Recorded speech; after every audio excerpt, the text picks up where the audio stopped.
Hello everyone, welcome back on commerce hurricanes.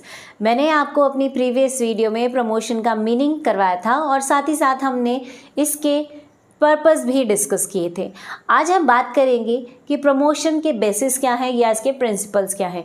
ये topic exam के लिए बहुत इंपॉर्टेंट है और बहुत इंटरेस्टिंग एग्जाम्पल्स के साथ मैं आपको ये टॉपिक करवाऊंगी, इसीलिए वीडियो में एंड तक ज़रूर बने रहिएगा। और वीडियो पसंद आए तो दोस्तों के साथ शेयर कीजिएगा, लाइक कीजिएगा और चैनल सब्सक्राइब किए बिना मत जाइएगा। ये रहा आज का आपका टॉपिक, आप इसका स्क्रीनशॉट ले लीजिए। प्रमोशंस करने के हमारे पास बहुत सारे तरीके हैं, जिसमें मेन होता है हमारा सीनियरिटी बेस्ड प्रमोशन। इसको हम प्रमोशन करने का सिद्धांत भी कहते हैं। सीनियरिटी मीन्स सीनियर, जो इंसान सबसे ज़्यादा उम्र में बड़ा होगा उसी को प्रमोशन दे दी जाएगी। ये बिल्कुल उसी तरह से है जैसे पुराने टाइम पर राजा महाराजा हुआ करते थे। राजा की डेथ के बाद अगर उसके 5 लड़के हैं तो उनमें से जो सबसे बड़ा वाला बेटा होता था उसी को राजा बना दिया जाता था, है ना। चाहे वो इसके लायक है चाहे नहीं है, जो सीनियर है उसी को गद्दी पे बिठाया जाता था। बिल्कुल वैसे ही कंपनी में अगर कोई वैकेंसी होती है तो हमारे जो नीचे वाली पोस्ट पे काम करने वाले वर्कर्स हैं, उन एम्प्लॉयज़ में से जो सबसे ज़्यादा सीनियर होगा उसे हम प्रमोशन दे देंगे।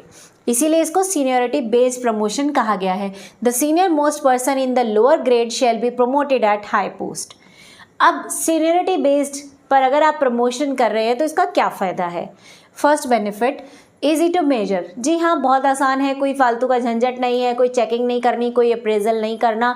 जो सीनियर है बस उसको सीधा प्रमोट कर दीजिए, ठीक है। तो इसको करना आसान होता है। Second, increase employ loyalty. आपके एम्प्लॉयज़ कंपनी के लिए लॉयल रहेंगे क्योंकि उनको पता है कि जैसे जैसे हमारी उम्र बढ़ेगी, हम सीनियर हो जाएंगे तो हमें यहाँ प्रमोशन मिल ही जाएगी। तो ऐसी कंडीशन में वो हमेशा कंपनी के भले के लिए ही काम करेंगे। Third, favoured by trade union. हर कंपनी में ट्रेड यूनियन का बहुत बड़ा रोल है। अगर आपके ट्रेड यूनियन आपके साथ खुश हैं तो आपके वर्कर्स आपके साथ कॉपरेट होकर काम करेंगे। अगर ट्रेड यूनियन आपसे नाराज़ हैं तो वो स्ट्राइक्स करवा देंगे। और ज़्यादातर ये देखा गया है कि जो ट्रेड यूनियन के लीडर होते हैं वो सीनियर पर्सन को ज़्यादा पसंद करते हैं और वो हमेशा सीनियरिटी बेस्ड प्रमोशन को सपोर्ट करते हैं क्योंकि वो कई सालों से उस कंपनी में काम कर रहा होता है। तो उसका ट्रेड यूनियन वाले के साथ अच्छे रिलेशंस हो जाते हैं और वो उन्हीं को ही फेवर करता है। नेक्स्ट आता है no scope of favouritism. Promotion करते समय फेवरेट होने का तो कोई सवाल ही नहीं है। ऐसा नहीं है कि मालिक को जो फेवरेट लग रहा है वो उसे प्रमोशन कर देगा। यहाँ सीधा सा फंडा है कि जो सीनियर होगा उसे प्रमोशन मिल जाएगी, तो यहाँ बाइसनेस नहीं होती है। नेक्स्ट है मिनिमम स्कोप फॉर कॉन्फ्लिक्ट। झगड़े के चांसेस रहते ही नहीं है क्योंकि सबको पता है ये सीनियर है तो यही प्रमोशन पे जाएगा, है ना। Next, reduces labour turnover. आपके यहाँ काम करने वाले एम्प्लॉयज़ आपके साथ लंबे समय तक काम करेंगे, वो आपकी कंपनी छोड़कर नहीं जाएंगे। तो यहाँ लेबर का टर्नओवर कम हो जाता है क्योंकि उनको पता है कि हाँ, यहाँ अगर 10-12 साल लगा दिए तो हमें प्रमोशन मिल जाएगी और हम हाई पोस्ट पे चले जाएंगे, और ज़्यादा सा टाइम लगाएंगे तो और हाई पोस्ट पे चले जाएंगे। तो प्रमोशन के लालच में वो कंपनी छोड़ के जाते ही नहीं है।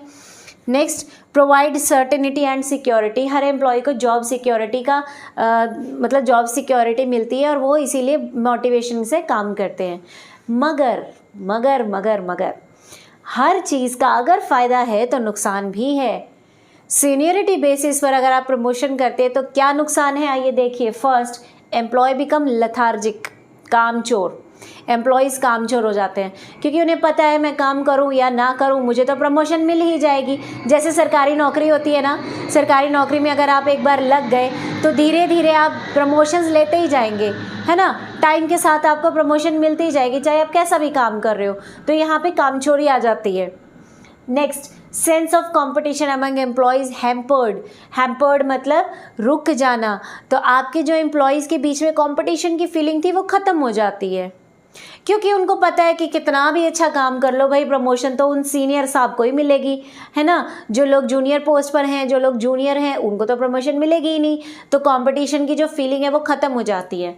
Next, demotivate young and competent employees. Yes, very important point.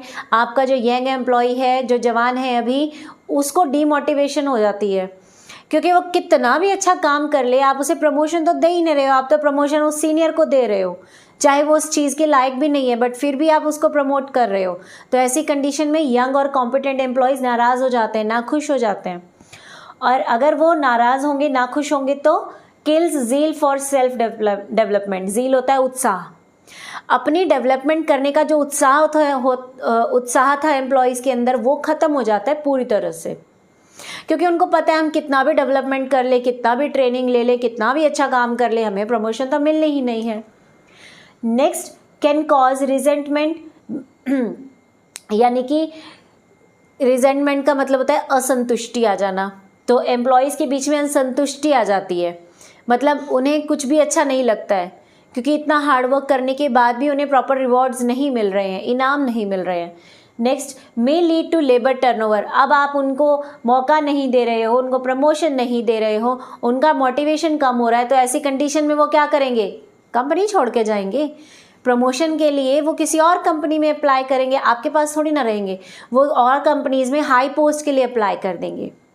Next आता है हमारा मेरिट बेस्ड प्रमोशन, जो सीनियर बेस्ड प्रमोशन का टोटली उल्टा है। मेरिट बेस्ड प्रमोशन में क्या होगा कि हम मेरिट के आधार पर प्रमोशंस करेंगे, यानी कि जो एम्प्लॉय कॉम्पिटेंट है, टैलेंटेड है, अच्छा काम कर रहा है, हम उसे ही प्रमोट करेंगे, फिर वो चाहे सीनियर है या नहीं है, इट डजेंट मैटर। आप इसका स्क्रीनशॉट ले लीजिए। जैसा कि मैंने बताया, मेरिट बेस्ड में क्या होगा कि जो इंसान सबसे ज़्यादा काबिल होगा, एबिल मतलब काबिल होगा, उसी इंसान को हम प्रमोट करेंगे। ठीक है, जैसे कि आपने वो डायलॉग तो सुना होगा कि अब राजा का बेटा राजा नहीं बनेगा, बल्कि वो बनेगा जो काबिल होगा, है ना। तो वही चीज़ है कि लोअर लेवल पे काम करने वाला जो इंसान कॉम्पिटेंट होगा, स्किल्ड, टैलेंटेड और मेहनती होगा, उसी को हम प्रमोशन देंगे मेरिट के बेसिस पर। इसके क्या फ़ायदे हैं, पहले हम वो डिस्कस करते हैं। Chance to young blood. देखिए, अब यहाँ सीनियरिटी वाली तो कोई बात ही नहीं है, यहाँ पर जो इंसान काबिल है उसको प्रमोशन दिया जा रहा है, तो जो लोग यंग हैं उन्हें भी चांस मिलता है प्रमोशन लेने का। Next, increase motivation. जब आप मेहनत करते हैं और आपको मेहनत के फल के रूप में प्रमोशन मिलेगी, तो आपकी मोटिवेशन बढ़ेगी। नेक्स्ट, कंपटीशन स्पिरिट, मतलब जो हमारे एम्प्लॉयज़ हैं उनके बीच में कंपटीशन की भावना आएगी, वो और अच्छे से काम करेंगे, लगन और मेहनत से काम करेंगे, टारगेट्स पूरे करेंगे, जिससे कि कंपनी को फ़ायदा होगा। Next, encourage employees to obtain new skill. अगर आपको प्रमोशन चाहिए तो आपको नई नई चीज़ें सीखनी होंगी, इनोवेटिव आइडियाज़ लाने होंगे, काम को करने के तरीके ढूंढने होंगे, जिसकी वजह से हम प्रमोशन करेंगे। तो लोगों को हम उकसाते हैं कि वो नई नई स्किल्स को ढूंढे। नेक्स्ट आता है इंक्रीजेस क्रिएटिविटी। एम्प्लॉयज़ की क्रिएटिविटी, इनोवेशन बढ़ जाती है, क्योंकि उनको पता है प्रमोशन लेना है तो अच्छे से काम करना होगा। अब वही घिसे पिटे पुराने तरीक़ों से काम नहीं बनेगा, ठीक है। तो वो नई नई चीज़ें सीखते हैं और इससे कंपनी को बेनिफिट होता है, वेस्टेज कम हो जाती है, कम कॉस्ट में अच्छा प्रोडक्शन बनकर आता है। Next, competent employees can be rewarded. Competent यानी जो लोग प्रतिभाशाली हैं, उन लोगों को हम इनाम के तौर पे प्रमोशन दे सकते हैं।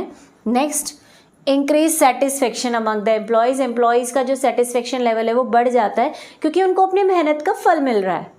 मगर इसका भी नुकसान है, जैसे किसी चीज़ का फ़ायदा है तो नुकसान भी होते हैं। कोई भी मेडिसिन आप खाइए, अगर वो आपको एक तरफ बेनिफिट्स दे रही है तो दूसरी तरफ उसका साइड इफ़ेक्ट भी होगा। वैसे ही इस मेडिसिन के साइड इफ़ेक्ट्स क्या हैं? First, dissatisfaction among the employees के बीच में डिससेटिस्फेक्शन होती है। अभी आप कहेंगे मैम यहाँ तो आप सेटिस्फेक्शन कह रहे थे, तो भाई डिससेटिस्फेक्शन किन लोगों में होगी? जो सीनियर लोग हैं, उन्हें ये लगेगा कि हम इतने सालों से यहाँ काम कर रहे हैं, ये प्रमोशन तो मुझे मिलनी चाहिए थी, मुझे ना देकर उस इंसान को दिए जिसको आए हुए अभी थोड़ा ही टाइम हुआ है, जो कंपनी के बारे में कुछ ढंग से जानता भी नहीं है, उसे प्रमोशन दे दी, मेरे जूनियर को मेरे सिर पे बिठा दिया, मेरे से ऊपर वाली पोस्ट पे बिठा दिया। इस तरह की बातें उसके माइंड में आने लगेगी और वो डिससेटिस्फाई रहेगा। Next, chances of conflict.